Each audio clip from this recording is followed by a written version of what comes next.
सात रंग इंडिया में आपका स्वागत है। मैं हूं कुमार अनिल। देश में मोटे तौर पर तीन तरह के गैर भाजपा दल हैं। पहले ऐसे दल हैं जो बिल्कुल साफ साफ भाजपा और आरएसएस की विचारधारा के खिलाफ हैं। ये दल इंडिया गठबंधन का हिस्सा हैं। दूसरे ऐसे दल हैं जो भाजपा और कांग्रेस से समान दूरी की बात करते हैं, पर वास्तव में उनके कदम भाजपा को मदद पहुंचाने वाले होते हैं और कांग्रेस को नुकसान पहुंचाने वाले। तीसरे दल ऐसे हैं जो क्षेत्रीय भावनाओं का प्रतिनिधित्व करते हुए भाजपा से हाथ मिला लेते हैं। ऐसे दल उत्तर पूर्वी राज्यों में कई हैं। अब राहुल गांधी ने ऐसा सूत्र विकसित किया है जो बाद वाले दोनों तरह के दलों के लिए परेशानी बढ़ाने वाले हैं। न सिर्फ उत्तर पूर्वी राज्यों के दल बल्कि मायावती और ओवैसी जैसे नेताओं की भी इसी सूत्र से परेशानी बढ़ सकती है। उन्हें कांग्रेस कल घेर सकती है। राहुल गांधी ने तेलंगाना में बीआरएस को बीजेपी रिश्तेदार समिति कहा था। वह ऐसे दलों पर भाजपा के लिए काम करने का आरोप लगाते रहे हैं। अब मिजोरम में उन्होंने इसे नई धार दी है। अब सैद्धांतिक सूत्र के रूप में इसे विकसित किया है, परिमार्जित करते हुए ज़्यादा तर्कपूर्ण बनाया है।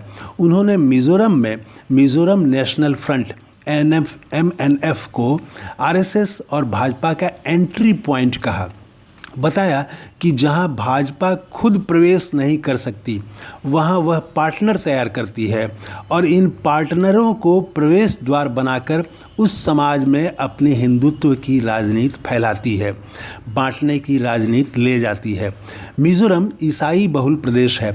वहां सीधे भाजपा और आरएसएस को स्वीकृति नहीं मिल सकती, इसलिए उसने MNF को एंट्री पॉइंट बनाया है। राहुल ने कहा कि MNF को वोट देना आरएसएस को वोट देना है। मिजोरम में राहुल गांधी ने भाजपा समर्थक छुपे खिलाड़ियों पर बार बार हमला किया और कहा कि आरएसएस देश की विविधता लोकतंत्र के लिए खतरा है, जबकि कांग्रेस हर संस्कृति हर धर्म की स्वतंत्रता की हिमायती है। राहुल गांधी जो नैरेटिव विकसित कर रहे हैं उसका देश के अन्य राज्यों की राजनीति पर भी असर पड़ने वाला है। यही नैरेटिव बसपा और MIM के खिलाफ भी चलाया जा सकता है। राहुल गांधी दो चीज़ों पर जोर दे रहे हैं। पहला, आरएसएस की विचारधारा के खिलाफ कांग्रेस की विचारधारा सामने ला रहे हैं, और दूसरा, खास करके हिंदी भाषी राज्यों में जाति गणना पर जोर दे रहे हैं, यानी सामाजिक न्याय की राजनीति पर जोर दे रहे हैं। मायावती ने कांग्रेस के जाति गणना पर जोर दिए जाने का स्वागत नहीं किया, उन्होंने बल्कि तंज कसा। भाजपा भी जाति गणना नहीं चाहती है।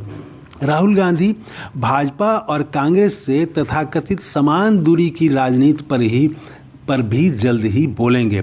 लोकसभा चुनाव आते आते इस समान दूरी वाली राजनीति की असलियत उजागर हो जाएगी। जिस तरह आरएसएस भाजपा की विचारधारा और आइडिया ऑफ इंडिया के बीच की राजनीति दो ध्रुवीय होती जा रही है, यही दो के बीच लड़ाई लग रहा है कि अब आगे बढ़ रही है। एक तरफ आरएसएस की विचारधारा, दूसरी तरफ आइडिया ऑफ इंडिया की विचारधारा। इस ऐसी स्थिति में समान दूरी वाली राजनीति का संकट बढ़ता जाएगा। अब थोड़ा इजराइल की आलोचना कर दें और थोड़ा फिलिस्तीन की भी आलोचना करें, यह नहीं चलने वाला है। ऐसा करके दरअसल आप इजराइल के बर्बर हमले का समर्थन ही करते हैं। जिस तरह राजनीतिक संघर्ष तीखा होता जा रहा है उसमें तथाकथित बीच के रास्ते कांग्रेस भाजपा से समान दूरी की राजनीति ज़्यादा दिन नहीं चल पाएगी, बल्कि तीखे होते संघर्ष के बावजूद जो समान दूरी की राजनीति करेंगे वो अपना वजूद धीरे धीरे खोते जाएंगे। ये है हमारा नया वीडियो। अगर आपने इस चैनल को अभी तक सब्सक्राइब नहीं किया है तो ज़रूर कर लें।